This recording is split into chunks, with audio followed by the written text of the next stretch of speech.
Hello everyone, welcome to my channel Sparklet. నేను ఒక కొత్త వ్లాగ్ చేశానండి. ఇందులో నేను రుద్రాభిషేకం వీడియో పెట్టాను. యాక్చువల్లీ ఈరోజు మా అపార్ట్మెంట్లో రుద్రాభిషేకం చేశారండి. మేము యాక్చువల్లీ వైజాగ్ ఎంవివిఎంకే పార్క్ గేటెడ్ కమ్యూనిటీలో ఉంటున్నాము. అక్కడ ఈరోజు చాలా గ్రాండ్గా రుద్రాభిషేకం ప్లాన్ చేశారు. రుద్రాభిషేకానికి స్టేజ్ మీద పీఠం మీద 1001 మట్టి లింగాలు పెట్టారండి. ఆ మట్టి లింగాలకి అభిషేకం చేస్తున్నారు. 11 రుద్రాలు చదివారండి. 11 రుద్రాలకి ఒక్కొక్క రుద్రానికి హారతి ఇచ్చారు. 11 రుద్రాలు అంటే అర్థం ఏంటంటే మనం కోరుకునే ప్రతి కోరిక ఒక్కొక్క రుద్రం కింద లెక్క అంటండి. అలాగా ఆ పంతులు చాలా అందంగా ఆ రుద్రాల్ని ఆ ప్రతి ఒక్క అర్థాన్ని చెప్పుతూ చాలా నీట్గా అభిషేకాన్ని పూర్తి చేశారు.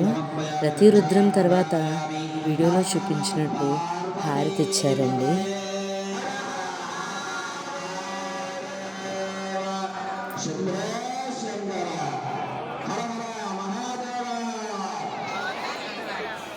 వచ్చిన భక్తులందరికీ క్లియర్గా కనిపించడానికి డిజిటల్ స్క్రీన్ పెట్టారండి.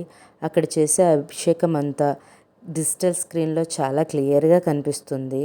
అండ్ వచ్చిన భక్తులు అందరూ కూడా అభిషేకం చేయడానికి లైన్లో నుంచున్నారు.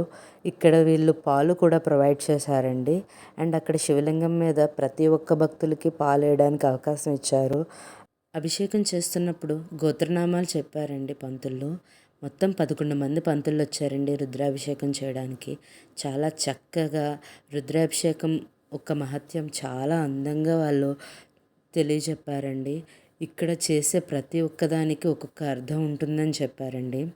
తర్వాత ఐస్ లింగాన్ని కూడా పెట్టారు. అండ్ మనం బేసిక్గా దీన్ని స్ఫటికలింగం కూడా అని కొంతమంది అంటూ ఉంటారు.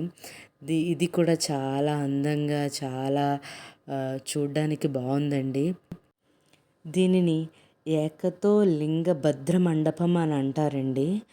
ఇది ప్రత్యేకించి రుద్రాభిషేకం చేస్తున్నప్పుడు వేస్తారు. ఈ రుద్రాభిషేకంలో 3 ప్రసాదాలు ఉంటాయంటండి. ఒకటి అభిషేకం చేసిన పాలు, ఇంకొకటి ఒట్టివేరు, ఇంకొకటి శివుని విభూదండి.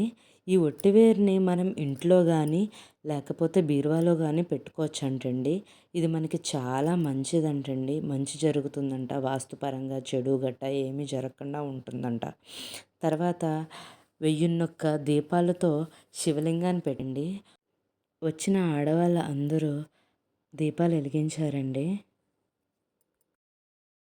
ఫైనల్లీ అన్నదానం. ప్రసాదం లేకుండా ఏ పూజ అవ్వదండి. అందులోని పులిహార లేకుండా అస్సలు అవ్వదు.